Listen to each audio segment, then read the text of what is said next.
Law of attraction के अपने पिछले वीडियो में हमने बुक द सीक्रेट का एनालिटिकल रिव्यू किया था और ये जानने की कोशिश की थी कि इस बुक में क्या लूप होल्स हैं या क्या कमियां हैं जिसको एक्सटेंड करने की जरूरत है। उस वीडियो पर आप सभी का ढेर सारा प्यार मिला, उसके लिए आप सभी का तहे दिल से शुक्रिया। अगर आप में से किसी ने वो वीडियो अभी तक नहीं देखा है तो उसका लिंक मैं डिस्क्रिप्शन बॉक्स में शेयर कर देता हूं, आप वो वीडियो जरूर देखें। खास तौर पर इस वीडियो को समझने के लिए उस वीडियो को देखना बहुत जरूरी है। तो आइए चलते हैं इस वीडियो में आगे।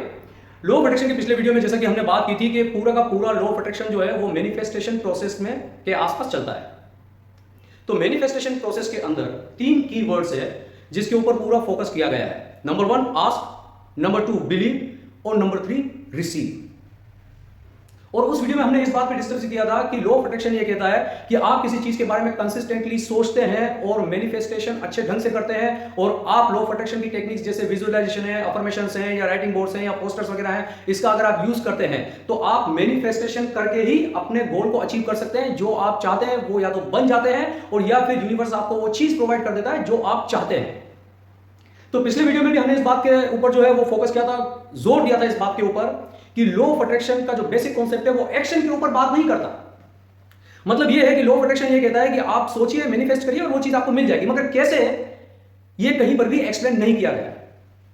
यहां तक कि ये कहा गया है कि ये देखना आपका काम नहीं है कि ये प्रोसेस कैसे कंप्लीट होगा। जैसे मान लीजिए आपने एक मर्सिडीज बेंज को मैनिफेस्ट किया है, आप चाहते हैं एक मर्सिडीज बेंज के मालिक बनना, और आपने मर्सिडीज बेंज को मैनिफेस्ट किया है, आप अच्छे तरीके से मैनिफेस्ट करें और यूनिवर्स आपको वो मर्सिडीज बेंज प्रोवाइड कर देता है, मगर आपके दिमाग में स्टिल ये क्वेश्चन रहेगा कि ये मर्सिडीज बेंज आखिर आई कैसे। तो ये प्रोसेस में कहीं पर भी एक्सप्लेन नहीं किया हुआ है। तो जो लोग इसको जानते हैं या स्टडी करते हैं उनके दिमाग में हमेशा से ये डाउट रहता है कि ये लॉ सिर्फ सोचने और पाने के ऊपर बात करता है, उसके ऊपर काम करने के ऊपर बात नहीं करता। And this is the main की रीजन कि क्यों मेन स्ट्रीम साइंस ने अभी तक इसको रिकॉग्नाइज नहीं किया है। This is the main reason. तो आज हम डिस्कस करेंगे लॉ ऑफ अट्रैक्शन की एक नई सोच, नए कॉन्सेप्ट के बारे में। तो पिछले मैनिफेस्टेशन प्रोसेस में हमने जो फोकस किया था वो 3 वर्ड्स के ऊपर किया था। Number 1 ask, number 2 believe, number 3 receive. अब हम बात करेंगे नई सोच या नए कॉन्सेप्ट के बारे में जिसमें हम मैनिफेस्टेशन के लिए 4 वर्ड्स का यूज करेंगे इंस्टेड ऑफ 3। नंबर 1 आस्क, यानी कि आपको किसी चीज की चाहत होनी चाहिए। यानी कि आप जैसे कि आप एक बहुत बड़े बिजनेसमैन बनना चाहते हैं, या आप एक मर्सिडीज बेंज के मालिक बनना चाहते हैं, या इसी तरह की कोई भी चीज, जैसे आप कोई बंगले के मालिक बनना चाहते हैं या गाड़ी के मालिक बनना चाहते हैं या कोई प्रॉपर्टी एक्वायर करना चाहते हैं, इस तरह की चीजें। तो ये तो हो गई नंबर 1 चीज आस्क, यानी कि विश करना, उस चीज को चाहना। Number 2 believe. आपको इस लॉ ऑफ अट्रैक्शन को काम करने के लिए जरूरी है कि आपको ये बिलीव भी करना होगा कि जो चीज आप चाहते हैं वो चीज आपको मिल जाएगी, वो आपको मिलेगी ही मिलेगी। तो ये नंबर 2 हो गया बिलीव। नंबर 3 पे जो बेसिक कॉन्सेप्ट है वहां पर डायरेक्ट रिसीव के बारे में बात की जाती है, वरना कि जब जैसे कि आप आस्क और बिलीव वाला जो स्टेज अगर पूरा हो गया तो फिर आपको वो चीज मिल जाएगी। यहां पर इसको हमने थोड़ा सा मॉडिफाइड कर दिया है नई सोच में। आस्क और बिलीव विल रिमेन सेम, मगर तीसरे स्टेज पे रिसीव की जगह पर आपको फॉलो करना है एक्शन।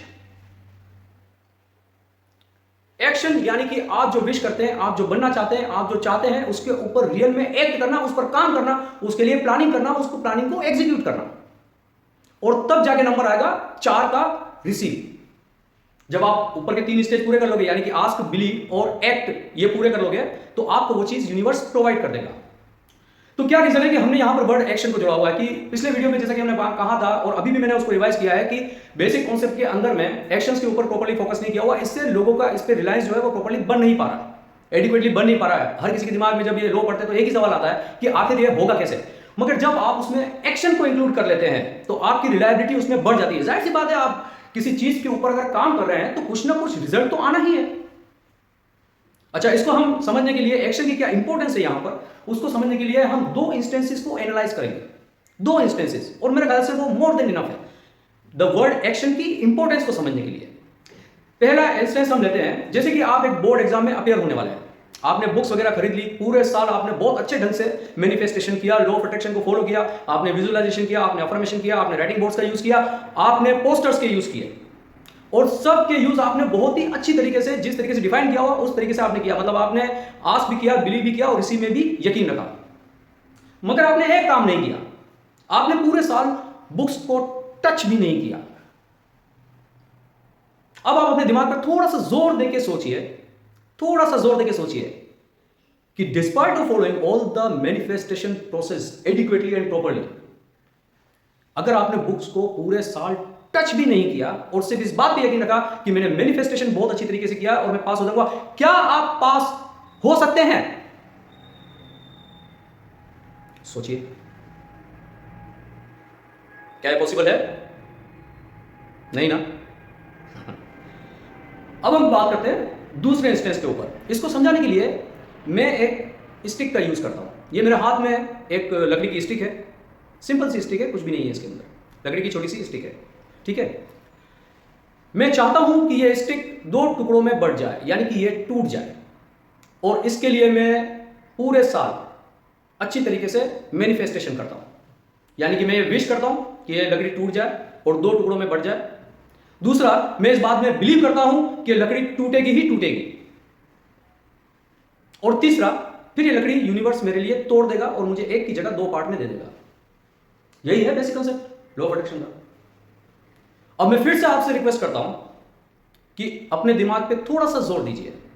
मैं यहां पर सिर्फ मैनिफेस्टेशन कर रहा हूं, यानी कि सोच रहा हूं, फोकस्ड सोच है, सब कुछ प्रॉपर है, बराबर है, मैनिफेस्टेशन प्रोसेस करेक्ट है, सब कुछ ठीक है, बट मैंने इस लकड़ी को कुछ भी नहीं किया। ये जैसी है वैसी है, पूरे साल तक ये लकड़ी ऐसे ही रहेगी। जानते हो क्यों? क्योंकि मैंने कुछ किया ही नहीं है इसके ऊपर। तो ये भी एक लॉ ऑफ यूनिवर्स है कि किसी भी रिजल्ट के लिए किसी काम का करना जरूरी है। जैसे आप एक प्लांट उगाते हैं, आपने बीज डाल दिया, मगर ना तो उसको धूप मिल रही है, ना आप उसको पानी डाल रहे हैं, ना अच्छी खाद में उसको डाला हुआ है, तो क्या वो प्लांट ग्रो करेगा? सिमिलरली, क्या ये लकड़ी सिर्फ मैंने मैनिफेस्टेशन करने की वजह से टूट जाएगी? अगर आप चाहें तो आप अपने घर पे ये एक्सपेरिमेंट कर सकते हैं। कोई भी छोटी सी ऐसी पतली सी स्टिक ले लीजिए लकड़ी की, और जो है मैनिफेस्टेशन करिए पूरे साल तक, जैसे कि लॉ ऑफ अट्रैक्शन के बेसिक कॉन्सेप्ट ने बताया हुआ है। अब आप मुझे थोड़ा सा सोच के बताइए, क्या ये लकड़ी टूटेगी या इसको तोड़ने के लिए आपको कुछ करना होगा? अब मैं इस पर नंबर 3 जो हमने ऐड किया है मैनिफेस्टेशन प्रोसेस में, एक्ट, उस एक्ट को फॉलो करते हुए, यानी कि नंबर 1 आस्क विश, मैंने विश किया है लकड़ी टूट जाए, number 1 process complete. Number 2 believe, ये लकड़ी टूट जाएगी, ये भी कंप्लीट। और नई सोच के हिसाब से नंबर 3 पे आता है एक्शन। अब मैं ले रहा हूं इस लकड़ी पे एक्शन, यानी कि मैंने इसको बीच से ऐसे पकड़ा और ये तोड़ दिया। ये लकड़ी दो पार्ट में डिवाइड हुई, ठीक है। एंड नंबर 4 रिसीव, रिसीव कर लिया आपने। आप चाहते थे कि इस लकड़ी के दो पार्ट हो जाए, इस लकड़ी के दो पार्ट हो गए और आपको मिल गए। आप जो चाहते थे वो आपको मिल चुका है, राइट। अब आप बताइए कि किस पर हमारा ट्रस्ट ज्यादा रहेगा, ओल्ड थ्योरी या न्यू थ्योरी, जहां पर हमने एक्शन को इन्वॉल्व किया है, इंक्लूड किया है। तो जब हम एक्शन को इंक्लूड करते हैं तो हमारा जो है कॉन्फिडेंस भी बढ़ता है लॉ ऑफ अट्रैक्शन में, हमारा बिलीफ सिस्टम भी इंप्रूव होता है, हमारा फोकस भी इंप्रूव होता है। तो जब आप एक्शन में बिलीव करते हैं तो रिजल्ट मिलना तो सर्टेन है। यह पॉसिबल है कि रिजल्ट 10% मिले, 20% मिले, 30% मिले, या 90% मिले, या 100% भी मिल जाए, मगर कुछ ना कुछ तो जरूर मिलेगा, बिल्कुल खाली नहीं जाएगा। यह बात तो कोई भी मानता है। अब हम बात करेंगे कि इस वर्ड एक्शन का जो हमने अभी तक डिस्कस किया, इसका यूनिवर्स के साथ में कनेक्शन कैसे बैठेगा। तो देखिए, जब यूनिवर्स को आप अपने मैसेजेस या अपने थॉट्स को जब आप सेंड करते हैं तो उसको यह तो पता चलता है कि आप ये चाहते हैं। सिमिलरली, जैसे इस लकड़ी वाले एग्जांपल में मैंने इस चीज को मैनिफेस्ट किया कि लकड़ी दो पार्ट में डिवाइड हो जाए और मुझे मिल जाए, तो यूनिवर्स को यह तो पता चल गया कि मैं चाहता हूं कि इस लकड़ी के दो टुकड़े हो जाए, मगर मैंने उस पर कुछ एक्ट नहीं किया था फर्स्ट स्टेज में। तो यूनिवर्स को यहां पर सिर्फ इतना ही पता चला है कि आप ये चीज चाहते हैं, मगर जब आपने तीसरे स्टेप पे वर्ड एक्शन को ऐड कर दिया और उस पर अपना एक्शन लिया और उसको दो पार्ट में डिवाइड करने की कोशिश की, तो यूनिवर्स को एक और मैसेज जाता है। वो ये है कि आप सिर्फ अपने गोल को चाहते ही नहीं है, बल्कि आप पूरी तरीके से सिंसियर है अपने गोल को हासिल करने के लिए, अपने लक्ष्य को हासिल करने के लिए। यह मैसेज बहुत ही ज्यादा पावरफुल होता है जो यूनिवर्स तक जाता है। यूनिवर्स इस चीज को रिकॉग्नाइज करता है, उसको वैल्यू करता है, उसको रेस्पेक्ट करता है कि हाँ यार, ये बंदा सिर्फ चाहता नहीं है। ये क्या हो गया, आप घर बैठ के सोचे आप मर्सिडीज के मालिक बन जाओगे, आप मालिक, यूनिवर्स को ये पता है कि आप चाहते हैं कि आप मर्सिडीज के मालिक बन जाए, मगर भाई आप उसके लिए कर क्या रहे? अगर आप कुछ काम भी करते हैं उस चीज में टुवर्ड्स दैट गोल, अगर आप प्लानिंग करते हैं, उस प्लानिंग के ऊपर काम करते हैं, यानी कि एग्जीक्यूशन करते हैं, तो यूनिवर्स को यह भी फर्दर मैसेज जाता है कि ना सिर्फ आप अपने गोल को चाहते हैं, बल्कि उसको हासिल करने के लिए पूरी सिंसियरिटी के साथ अपने एफर्ट्स लगा रहे हैं। और फिर यूनिवर्स में जो मैसेज आता है वो इतना ज्यादा पावरफुल होता है कि यूनिवर्स आपकी विश को चुटकियों में पूरी कर देता है। तो देखिए, बेसिक थ्योरी और न्यू थ्योरी, इन दोनों में कितना फर्क है। खास तौर पे ये हमारे कॉन्फिडेंस लेवल को कितना ज्यादा बूस्ट कर देता है जब हम उसमें एक्शन को इंक्लूड कर देते हैं। देखिए, लॉ ऑफ अट्रैक्शन में जो है इस बात को, जो बेसिक जो थ्योरी है लॉ ऑफ अट्रैक्शन में, उसमें इस बात को कहा गया है कि ये सीक्रेट को लोगों से छुपाया गया कि पैसा कैसे बनाया जाता है, या जिस चीज को आप चाहें या जो आप बनना चाहते हैं उसको कैसे बन सकते हैं, इस चीज को बरसों से, सदियों से, हजारों सालों से इस राज को छुपा के रखा गया है।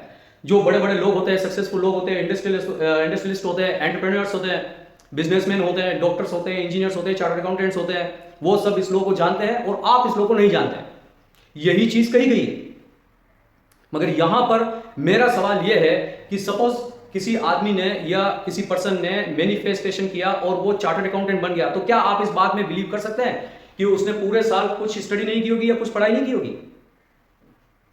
या सपोज कोई बिजनेसमैन बनना चाहता है, तो क्या आप इस बात में बिलीव करेंगे कि द मोमेंट उसने शटर ओपन किए और वो करोड़पति हो गया, उसके पास कस्टमर की लाइन लग गई? बट इस नई थ्योरी के अंदर, इस नई सोच के अंदर, क्योंकि हमने एक्शन को इंक्लूड किया है, इस लॉ के ऊपर रिलायंस और रिलायबिलिटी कहीं गुना ज्यादा बढ़ जाती है। इसका रिजल्ट जो है वो सिर्फ उसके ऊपर नहीं आता कि जो आप चाहते हैं वो आपको मिल जाता है या वो आपको जल्दी मिल जाता है, सिर्फ बात उतनी ही नहीं है, बल्कि ये इसमें भी हेल्प करता है। जो आगे के 3 स्टेज में आप मैनिफेस्टेशन करेंगे, उसमें आप फर्स्ट जैसे विश किया, विश करने के लिए भी आपका कॉन्फिडेंस लेवल होना चाहिए, बिलीफ सिस्टम होना चाहिए। आप विश करेंगे क्यों? क्योंकि आपको इस चीज का यकीन होना चाहिए कि वो चीज आपको मिलेगी।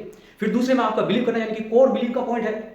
तो उस बिलीव के पॉइंट करने के ऊपर जब आप एक्शन को भी इंक्लूड करते हैं, तो आपका बिगिनिंग से आपकी साइकोलॉजी जो है, मेंटलिटी जो है, वो इस तरीके रहती है कि हाँ, मैं आगे इस पर काम भी करने वाला हूं, आगे मैं इस पर एक्शन भी लेने वाला हूं। तो क्यों ऐसा होगा कि मुझे मेरा गोल ना मिले या जो मैं बनना चाहता हूं वो ना बनूं?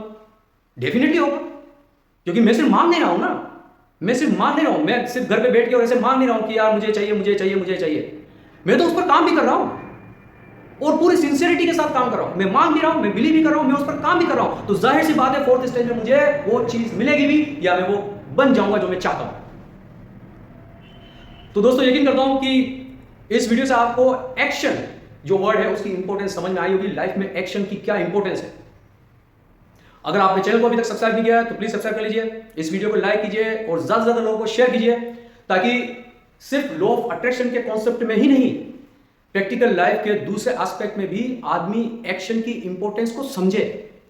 सिर्फ घर बैठ के किसी चीज को मांगना तो बहुत आसान काम है, मगर हर किसी को तो वो चीज नहीं मिल जाती।